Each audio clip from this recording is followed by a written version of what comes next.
La madrugada del 28 de diciembre, en uno de los fraccionamientos más exclusivos de Guadalajara, un hombre que creyó haber encontrado refugio entre la élite empresarial de Zapopan fue detenido por fuerzas federales. No fue un golpe de suerte. Fue el resultado de semanas de inteligencia, decenas de deserciones dentro de su propia organización y una llamada anónima que selló su destino. Iván Archibaldo Guzmán, el máximo líder de los Chapitos, había caído. Pero la pregunta que nadie está respondiendo no es cómo lo atraparon. La pregunta es por qué una de las organizaciones criminales más poderosas de México llegó a este punto. Y lo que encontramos cuando analizamos los últimos 4 meses es la historia de un colapso que se venía construyendo desde adentro. Entender la caída de los Chapitos no es un ejercicio de morbo. Es entender cómo se reorganiza el crimen organizado en México cuando una estructura de ese tamaño se fractura. Estamos hablando de la facción que heredó el control del cártel de Sinaloa tras la extradición de Joaquín Guzmán Loera, una organización con presencia en múltiples estados, con capacidad de mover toneladas de sustancias hacia Estados Unidos, y con un aparato de seguridad que en su momento fue considerado casi impenetrable. Cuando una estructura así colapsa, no desaparece el problema, se fragmenta. Y la fragmentación, como hemos visto en otros ciclos del crimen organizado en México, suele ser más violenta que la estructura que la precedió. Lo que pase en Sinaloa en las próximas semanas va a definir el mapa del crimen organizado en México durante los próximos años. Por eso este análisis importa. Para entender la captura de Iván Archibaldo, hay que retroceder varios meses. El conflicto armado en Sinaloa no comenzó con un enfrentamiento entre cárteles rivales externos. Comenzó adentro. La fractura entre los Chapitos y la facción encabezada por los Zambada generó una guerra de desgaste que ninguno de los dos bandos anticipó en su magnitud. Cada semana de conflicto significaba bajas operativas, recursos comprometidos y algo más difícil de recuperar: lealtades que se quebraban. De acuerdo con fuentes extraoficiales, el aparato de seguridad de Iván Archibaldo registró hasta 137 deserciones. Cada desertor no era solo una baja operativa. Era un informante potencial con conocimiento detallado sobre rutas, casas de seguridad y protocolos de comunicación interna. La organización se estaba vaciando desde adentro. Y las paredes que antes parecían impermeables comenzaron a tener grietas por todas partes. Lo que viene a continuación explica cómo esas grietas se convirtieron en la autopista que llevó a las fuerzas federales directo hacia su objetivo. Mientras las deserciones debilitaban la estructura desde adentro, los golpes operativos se acumulaban desde afuera. La tarde del viernes 26 de diciembre, 2 días antes de la captura de Iván Archibaldo, se registró un enfrentamiento en la Sindicatura de Costa Rica, al sur de Culiacán. Elementos de la Secretaría de Seguridad y Protección Ciudadana se toparon con sujetos armados que se desplazaban en 2 camionetas. El intercambio de disparos dejó al menos 2 civiles armados abatidos, uno de ellos dentro de una camioneta que terminó cayendo al canal durante la persecución. Lo que hace relevante este enfrentamiento no es el número de bajas, es la identidad que se atribuye a uno de los fallecidos. Medios afines a la facción contraria señalaron que entre los abatidos podría encontrarse Joel Enrique Sandoval Romero, conocido como el Loco X, presunto escolta y secretario personal de mandos de la facción Zambada. Si esta versión se confirma, representa la eliminación de un operador con acceso a información sensible sobre traslados, rutas y accesos. Un lugarteniente de seguridad cercana no se coloca por casualidad. Se gana el lugar con lealtad y eficacia, y cuando falta, se nota de inmediato en la operatividad del grupo. Pero los golpes no terminaron ahí.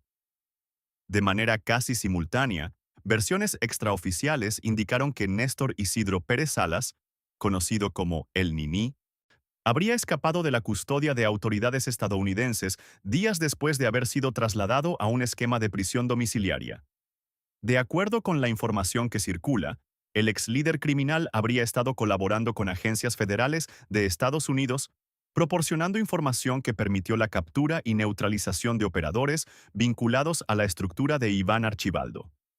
Fuentes no oficiales indican que el Niní podría haber regresado a Sinaloa con la intención de retomar antiguos territorios. De confirmarse, representaría un nuevo factor de reacomodo en una región que ya de por sí se encuentra en ebullición. Es importante señalar que esta información no ha sido confirmada oficialmente y debe tomarse con la reserva que corresponde. Con este panorama sobre la mesa, la pregunta que sigue es cómo las fuerzas federales lograron construir el cerco que finalmente atrapó a Iván Archibaldo en uno de los fraccionamientos más vigilados de Guadalajara. La movilización de casi 2.000 elementos de la Secretaría de la Defensa Nacional no fue una decisión improvisada. De acuerdo con fuentes consultadas por diversos medios, el cerco estratégico se fue construyendo durante semanas con labores de inteligencia que permitieron mapear los movimientos de la estructura criminal. Las deserciones dentro del grupo facilitaron el flujo de información hacia las autoridades federales, debilitando los anillos de seguridad que tradicionalmente protegían a los mandos principales. El operativo fue encabezado por el Grupo de Operaciones Especiales de la Secretaría de Seguridad y Protección Ciudadana, en coordinación con la Secretaría de Marina y el Ejército Mexicano. La captura se concretó en el fraccionamiento Puerta de Hierro, en Zapopan, Jalisco, una zona residencial donde el precio promedio de las propiedades supera los 20 millones de pesos. Este tipo de desarrollos ha sido utilizado históricamente como refugio por personajes que buscan pasar desapercibidos entre la élite empresarial. Sin embargo, la llamada anónima que alertó a las autoridades sobre la ubicación del objetivo demuestra que incluso en estos espacios de aparente hermetismo, las filtraciones ocurren cuando las presiones internas y externas se intensifican. Iván Archibaldo había tomado la decisión de salir de Sinaloa. Los analistas señalan que ese movimiento pudo haber sido un intento por reagruparse y planificar una contraofensiva. Pero paradójicamente, esa misma movilización lo expuso a los sistemas de vigilancia que las autoridades habían desplegado en estados vecinos como Jalisco, Durango y Nayarit. Al salir de su territorio, entró al territorio de su propia trampa. La captura de Iván Archibaldo no ocurrió en el vacío. Ocurrió en el contexto de una organización que ya no era la misma. 137 deserciones. Operadores clave eliminados.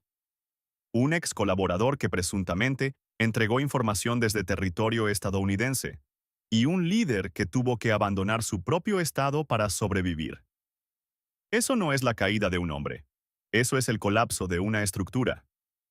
La noche en que los elementos federales entraron al fraccionamiento Puerta de Hierro no fue el inicio del fin de los Chapitos. Fue el momento en que el fin se hizo visible. Si lo que viene ahora es la parte que las cámaras no van a capturar tan fácilmente, el reacomodo, la disputa por los territorios que quedaron sin control, los mandos medios que en este momento están decidiendo a qué facción sumarse, a cuál enfrentarse o si intentan operar por su cuenta. La historia del crimen organizado en México nos enseña que el vacío de poder nunca permanece vacío por mucho tiempo, y lo que lo llena casi siempre es más violento que lo que había antes. Sinaloa no va a despertar diferente mañana. Los comerciantes del mercado Garmendia siguen cerrando antes del anochecer. Las familias de Culiacán siguen evitando salir los fines de semana. La memoria de los bloqueos, las quemas de vehículos y los enfrentamientos que paralizaron la ciudad durante meses no desaparece con una captura, por significativa que sea. Y lo que sí cambia es el tablero. Y en ese tablero, la extradición que se anticipa para las próximas horas hacia Estados Unidos añade una variable que puede generar nuevas oleadas de violencia en México. Los procesos judiciales en cortes de Nueva York, Chicago y Los Ángeles suelen extenderse durante años, con negociaciones que a menudo involucran la entrega de información a cambio de reducciones en las sentencias. Si esos testimonios comprometen a operadores que aún permanecen activos en territorio mexicano, las consecuencias se van a sentir en las calles, no en los juzgados. Lo verificable hasta este momento es que diciembre no trajo tregua. La violencia se manifestó en múltiples frentes: enfrentamientos rurales en sindicaturas sinaloenses, ataques coordinados en zonas residenciales de Jalisco, disputas territoriales en Chiapas y Morelos, El conflicto sigue escribiéndose día a día, y cada capítulo, incluso los que parecen victorias, deja nuevas preguntas sobre cómo y cuándo terminará esta espiral. Lo que sí sabemos es que México no puede darse el lujo de celebrar cuando todavía hay comunidades enteras viviendo con miedo. Eso es todo por hoy en México Ataca. Si este análisis te fue útil, ya sabes qué hacer. Suscríbete, comparte y activa la campana. Nos vemos en el siguiente video.